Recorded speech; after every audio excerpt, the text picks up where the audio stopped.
What's going on, everybody? It's Sasha, your licensed real estate market expert here in Charlotte. Welcome back to the monthly market report for January.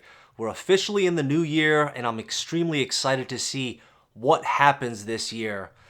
We've just been going back and forth with what everybody thinks is going to happen and everything. And listen, there is no crash and there is no boom. I don't know why, but there's always two complete opposite sides of opinions. One side says, hey, we're gonna see a 20, 30, 40% market crash. Property taxes are too high. Home prices are too high. Insurance starting to go through the roof. In order for people to be able to afford to buy a house, the house prices have to go down 20, 30, 40%. Then on the other side, you have people saying, no, even though we have all of these things happening in the economy, in the housing market, it's just business as usual. We're going to continue to see house prices appreciate 3 to 5 to 7 to 10% year over year, and nothing is going to stop it. I don't agree with both of those sides. There is a market, which is the market that we're currently in here in Charlotte, North Carolina, that is neutral.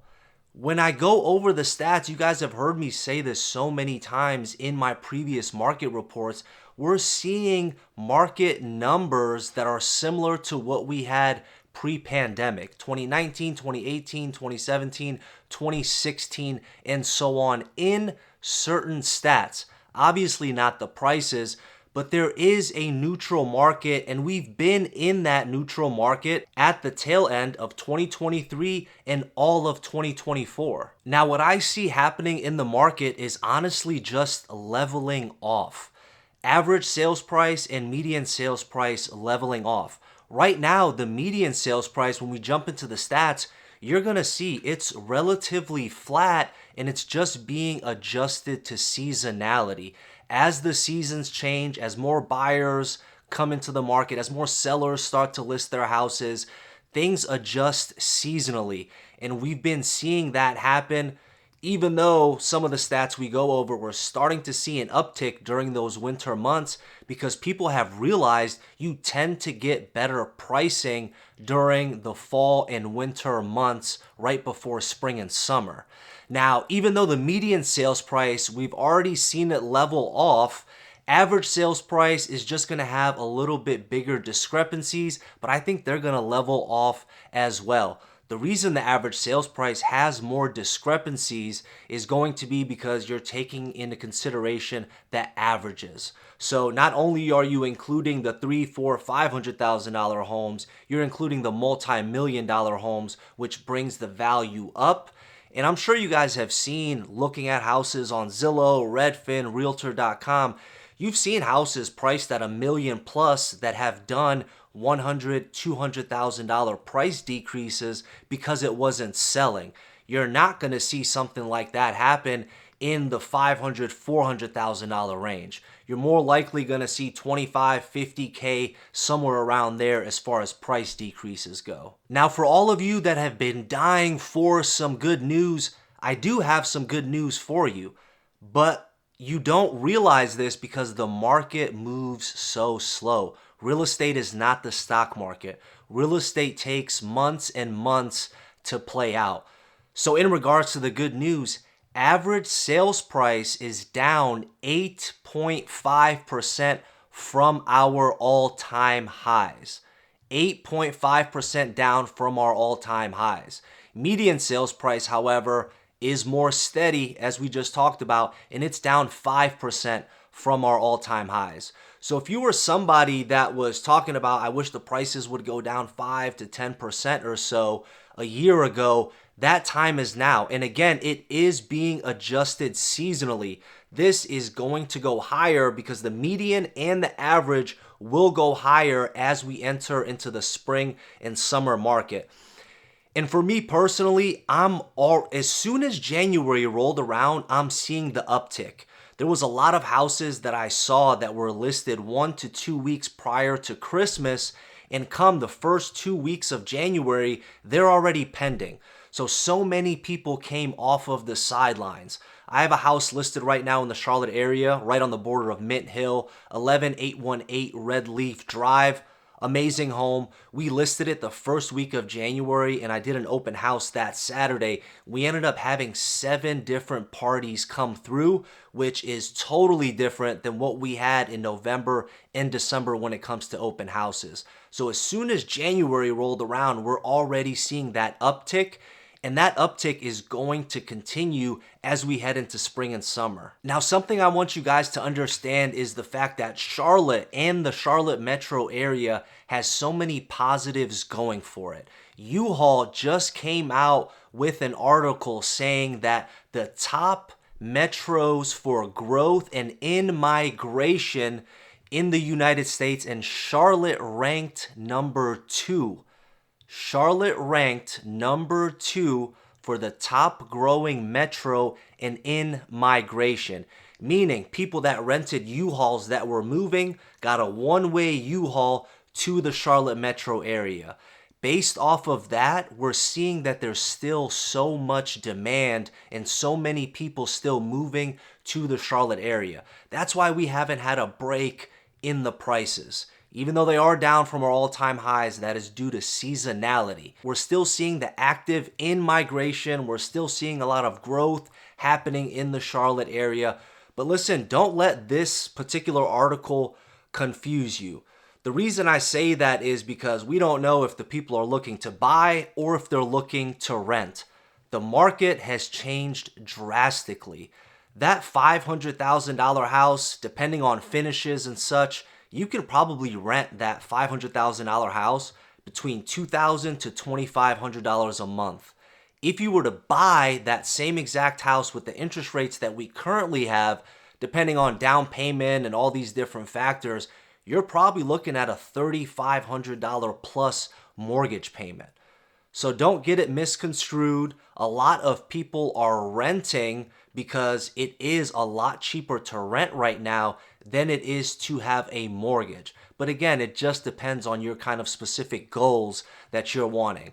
My wife and I personally do not see a relief in regards to prices, anything major that would sway me. That's why my wife and I just closed on our house at the first week of November. We're still doing some renovations and things like that, but we're hoping to get moved in. But I'm not seeing any changes after we move into that house or renting out the townhouse, and I'm already starting to look for some investment properties for myself. So I'm not seeing anything. That's why I'm continuing to be more aggressive in acquiring some investment properties here in and around Charlotte. Now, the second thing that I find really interesting is this article that just came out by Redfin. Many homeowners are staying put because of today's housing costs are too high. More than 1/3, 34% of U.S. homeowners say they will never sell their home, according to a recent Redfin Commission survey. Another 27% say they wouldn't consider selling for at least 10 years. Due to the high prices, due to the high rates, not a lot of people are choosing to swap out their houses because they know that their mortgage payment is going to be that much higher. And according to what the Federal Reserve is saying, it does not look like we're going to get any relief on the interest rates. It looks like they're going to remain relatively high, so nothing is changing on that front. Now, with that being said, you have a demographic of people that have a 3%, under 3% interest rate that have to move. Whether they're outgrowing a home, whether they want to be in a certain school district, they're able to do so. And you're seeing a lot of people that bought in 2020, 2021, they're starting to put the houses back on the market because maybe they've outgrown them, maybe they're relocating somewhere else due to a job. And I'm also seeing a lot of people have a hard time that bought in 22 and 23. There's been a handful of houses that I've looked at for my clients. We've submitted offers on some of these houses, and the seller is not budging at all on price because they are essentially listing their house just to break even or maybe make a couple $1,000s, but that's not happening. There was a house in the 28269 zip code. We submitted an offer the first week it was on the market. It's been on the market for 120 plus days now, and they've only done a $5,000 price decrease. And this person bought this house for $15,000 under what they have it listed at. So they're just trying to recoup their money or break even. But unfortunately, as a buyer, you want the best deal. As a seller, you want the most money possible. So we're starting to see a lot of that clash in this market. With that being said, guys, any questions at all you have about neighborhoods, the real estate market, certain zip codes, anything at all I can help you with, call, text, or email me anytime. You have all my contact information right here. Now let's hop into the actual data. Let's hop into the actual numbers so you can decide for yourself, should I buy, should I sell, should I rent, should I wait, whatever works best for you. Let's hop into those numbers. Starting off with new listings, we had 2,651 new listings in the month of December. That's a 1.5% increase from this time last year. Due to seasonality, things tend to slow down. We saw a 1.5% increase, but the buyer activity was through the roof. I had a very busy November and December, and you can just tell that there was so much more activity than previous years, which is going to bring us up to pending sales. In regards to pending sales, we had 2,631 home sales pending, and that's an 11.8% increase from the year prior. Almost 12% more pending sales than we had in the year prior. That is telling us that buyers were off of the sideline during the holidays. They were shopping for real estate. Look at the 2 years prior. Minus 36.9% in 2022 and plus 4.4% in 2023. Guys, this is a big jump. And if you're comparing it, we're at 2,631 for home sales, 2,651 for new listings. So if there was absolutely zero houses on the market and 2,651 went on the market, 2,631 would have essentially sold. However, real estate does not work that way. So we have the houses that are sitting and we're compiling more inventory in that regard. Now moving on to days on market, which came in at 50. That is a 42.9% increase from this time last year. Now listen, the market is changing. The market moves very slow, so not a lot of people realize it. I was showing a house to one of my clients a couple of weeks ago, and he asked me, hey, Sasha, how many days on market is this house? It was just over 30 days. And he's like, oh, okay, so it's relatively new to the market. So we're already getting that mindset shift. Before, a lot of sellers thought, oh my God, if I don't sell my house within the first week and I have multiple offers, nobody's going to buy this house. The market has changed. Buyers have way more options. Sellers are competing with other houses, and you have to compete in regards to price, in regards to other houses in your neighborhood to get it sold. But with that, it's more and more common that houses are sitting a lot longer, and this is going to continue. However, houses are still selling, and it all depends on the exact house itself, whether it will sell quickly or whether it will take longer. And obviously, pricing is going to be the most important aspect of that. You have some sellers listing their house super high and then doing $25,000, $50,000 price decreases because it's not selling. Then you have some that list it at fair market value, and then you have others that list it very aggressively that gives them the best chance to have a multiple offer situation. Now let's get into the prices. Average sales price came in at $477,000, and that is a 4.2% increase from this time last year. Remember, I said we are down 8.5% from our all-time highs in regards to average sales price. In May of 2024, the average sales price was $521,000. As we sit at the tail end of December, we're at $457,500. Moving on to median sales price, it came in at $385,000, and that is a 4.1% increase from this time last year. However, we're down 5% from our all-time highs of $406,000. Now take a look at this graph right here. You can see how the median sales price is starting to level off. I think the leveling off, the more neutral market is going to continue. You're going to have your outliers. You're going to have your houses, right place, right time, right buyer that have multiple offers, that are updated to the nines. Everybody wants move-in ready. Everybody wants updated. Those houses will continue to sell a lot faster and they will continue to have multiple offers. However, taking the whole market into consideration as one, everything, in my opinion, is going to level off. More options, better pricing, sellers competing with each other. All of this is kind of a whirlwind of a more neutral market. And again, looking at the data, besides obviously pricing, a lot of these other stats are pre-pandemic levels. We're seeing the same numbers we saw 2016, 17, 18, and 19.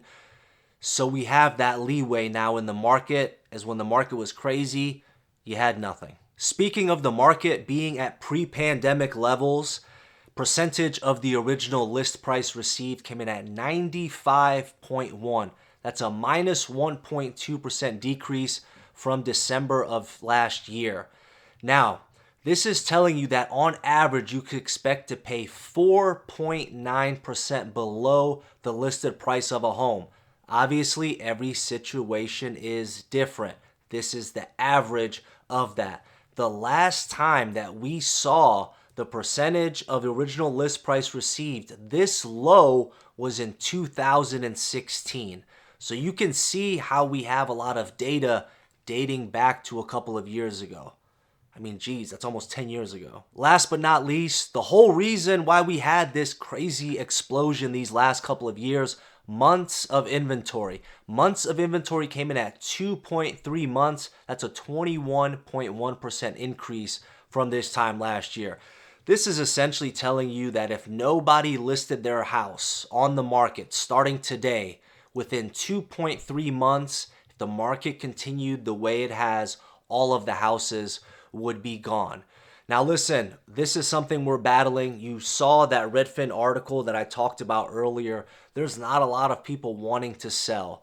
Another article that I read, the magic interest rate number is 5.5%. Meaning if rates got down to 5.5%, a lot more sellers would be open to listing their house and they'd be a lot more open to buying something at the 5.5% interest rate. Market is going to stay steady, guys. I'm telling you, if you're waiting for a crash, if you're waiting for something like that, it's going to take a very long time. With the in-migration, with Charlotte growing, with it being such a good place to live, with it being an inbound state, more people moving to the state than more people that are leaving, we are going to hover around 3 months plus of inventory. I potentially see us maybe getting up to 4 months or so within the next 12 to 18 months. However, I still think we're going to be within that 3 to 3.5 months of inventory, which again is considered a neutral market. I hope you guys enjoyed this video. Make sure you're subscribed, hit the like button, call, text, or email me anytime. Love to chat with you. I'll catch you on the next one. Take care. Bye.